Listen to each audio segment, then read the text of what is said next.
はい、皆さんこんにちは、ゆりこです。今日はね、今私は浅草駅に向かっているんですけど、これからね、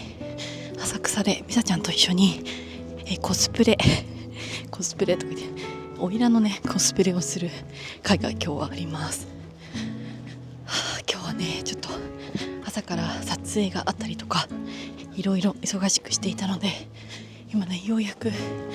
っとね、ほっとしています。本当にね、ちょっと最近ライブとかねできていなくて、皆さんにね、待たせてしまっていたかなって思うんだけど、ちょっとね、撮影が本当に立て込んでいて、でやっぱりね、クリエイターとしてのね活動もできないとダメだなってすごい今月はちょっと反省しました。そうでもね、やっぱりなんかPR のねお仕事とかってもらうと、やっぱり私の仕事は、サラリーマンと違って収入が不安定だから、やっぱりね、お声掛けしてもらえるときにちゃんと、できますって言わないと不安になっちゃうから、自分がした選択にね後悔はないんだけど、ただね、ちょっといろいろそういうのね考え直したいなって思ったりしました。まずね、とりあえず江ノ電に乗っていきましょう。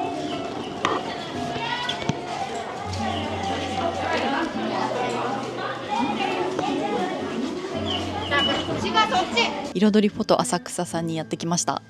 イエーイ。今からね、おいらんの格好に着替えたいと思います。はい、セクシーゆりちゃん楽しみイエーイ。まずはおいらんのヘアメイクをしてもらっていきます。どんなねヘアになるのか、この時はねまだ想像できてないんですけど、皆さんは私がこれからどんな髪型になるか想像できますか？おいらんの髪型ってね、どんな髪型なんだろうって感じですよね。で、なんとこの彩りフォトあやさんにはね、ヘアメイクでね、当期付けで2人のねスタッフさんがいるんですけど、実はそのお二人は、姉妹なんだそうです。姉妹でね、フォトスタジオのビジネスをやるって面白いですよね。すごいね。なので息もぴったり合っていて、雰囲気もねすごく良かったです。もうね、なんか面白い髪型になってるのがわかるかなって思うんですけど、はい、なんか頭にへんてこなねカツラをつけていますね。昔の花魁の方は本当に髪をすごくね長く伸ばして、このねへんてこな形のやつも自分の髪で作っていたそうです。今じゃね本当信じられないですね。で、たくさんのね花飾りをここからつけて派手派手の髪型にしていきます。で、江戸時代というかね、花魁の世界ではね、かんざしを頭につければつけるほどすごくね魅力的、イケてる花魁だったみたいですね。なのでこの日は頭にね本当に10本以上のねかんざしをぶっ刺しています。そして続いてヘアメイクのメイクをね行ってもらいます。私が選んだ着物がブルーとねピンクの着物なんですね。なのでちょっとメイクはブルーとか普段ね絶対に、しないようなね色でね、やってもらっています。実はね、花魁の当時のメイクについて調べてみると、白、黒、紅が基本で、顔全体に厚く塗るおしろい、そして、眉毛をね墨で、塗って、あとは唇にね口紅を塗ってというので顔立ちを強調していたようです。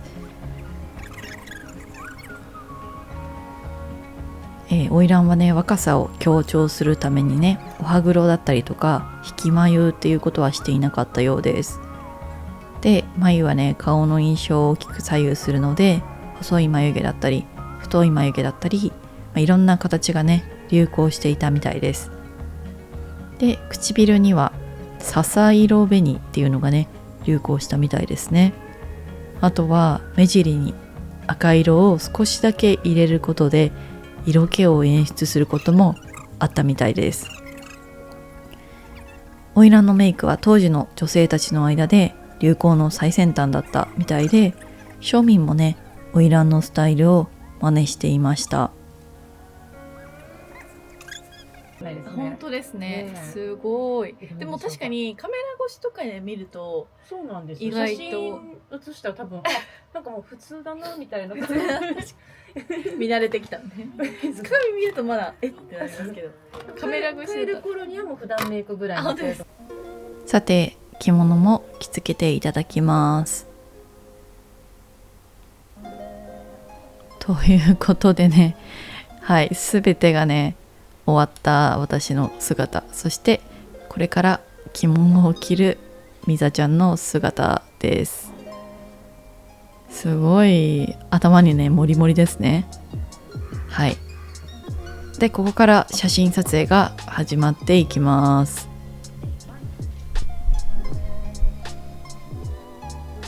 はい。鬼滅のね刃の遊郭編でも、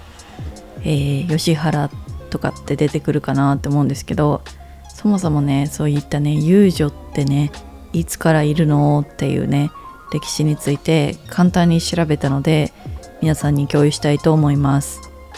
日本にねいつからそういった性的なサービスをする女性がねいたのかっていうのは実は不明なんですが、万葉集には浮かれ目というね言葉が書かれており、旅芸人として放浪しながら春を売る人々がいたと見られています。その他ね白拍子やくぐつめと呼ばれる、旅芸人兼娼婦がいました。ただね次第に、定住するものが増えて、一般的には遊女というね名称が使われるようになります。そして城下町や門前町が発展するにつれて遊女の数も増加していったそうです。さて遊郭を開いたのは豊臣秀吉。1585年に大阪そして京都に公に認められた娼婦を集めた遊郭を始めます。この政策は徳川幕府にも引き継がれ、全国に約20カ所の幕府公認遊郭を指定し、遊女や店を取り締まる規制を整えたそうです。遊郭の多くが市街の外れに置かれ、周りには溝が掘られるなど、遊女の外出や逃亡を防ぐためのかなり厳しい対策が取られていました。今でも有名な江戸吉原の遊郭ができたのは1617年のこと。もともとの吉原は現在の中央区人形町付近にあり、その後1657年に浅草北部に移転し、新吉原と呼ばれるようになりました。移転の理由の一つには、元の吉原周辺の発展に伴い、市中から遊郭を隔離したいという考えがあったと言われています。さて、遊女は性的なサービスを従事する女性一般を指す言葉ですが、多遊や花魁などはどうやって使い分けられたのでしょうか。多遊はね、遊女の最高ランクで、実は1000人中なれるのはたった3から5人とも言われていたようです。多遊になるには容姿の他に幅広い技芸と知識を持っていることが必須条件だったそうです。例えば有名な和歌を暗記していたり、座敷に源氏物語が置かれていたりしたなんてエピソードもあるそうです。偉い人の話もするのでね、知性も大事だったみたいです。遊女のランクは時代によって分け方や名称が異なりますが、主に見習い時代の神室に始まり、神像でデビュー、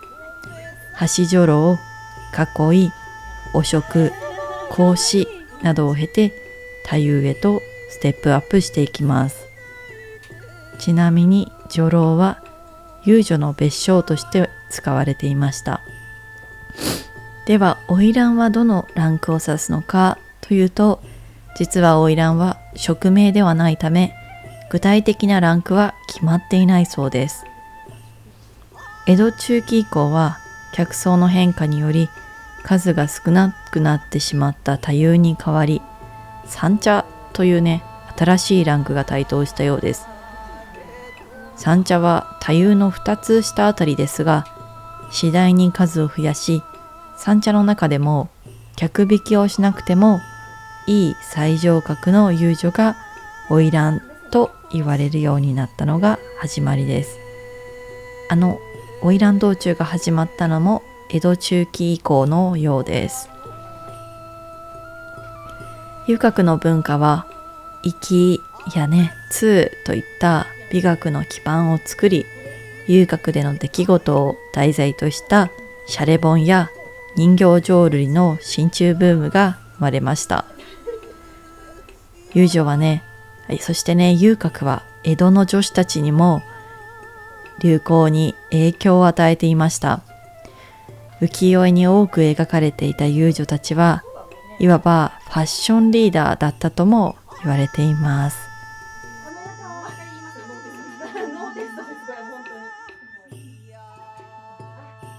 さて、江戸時代の遊郭はほとんどの遊女が親などに売られ、借金のために客を取らなくてはいけない少女たちでした。もちろん妊娠のリスクもあり、性病で命を落とすこともあったようです。鬼滅の刃遊郭編に出てくるね、ダキなんかもね、そんなね、やるせない境遇から生まれてましたね。そして1946年に交渉制はね、廃止され、遊女の系統は消滅したことになります。さて、今回ね、花魁の経験をして改めてね、すごい独特の世界だなーっていうのを感じました。遊女のね、人たちがこんなきらびやかなね、お着物を着て、お客さんをもてなすのっていうのはちょっとね、信じられないぐらいタフだし、このね、頭に乗ってるかんざしとか飾りとか、あとはそのセットですね、本当に重いんですよ。そしてね、着物もね、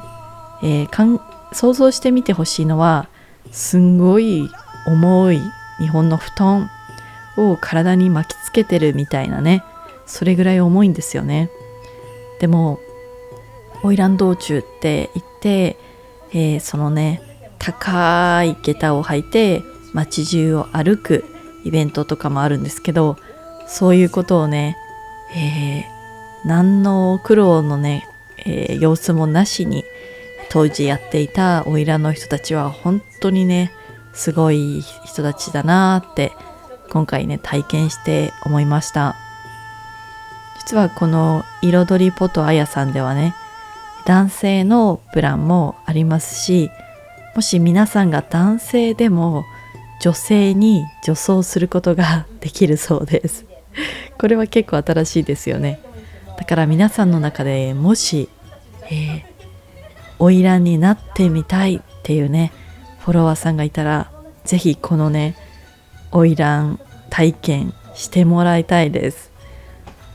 そう、普通だったらさ、自分は男性だからね、花魁に憧れがあるけど多分できないと思うんですけど、そうやってね、なかなかよそではできない経験ができるので、すごくおすすめです。はい、今日はね、皆さんいかがでしたか？花魁のね、歴史と、そして私とみさちゃんの、この花魁姿ぜひね、感想があればコメント欄で教えてもらえたら嬉しいです。今日もね、動画を最後までご視聴してくださってありがとうございました。それではまた次の動画でお会いしましょう。じゃあねー。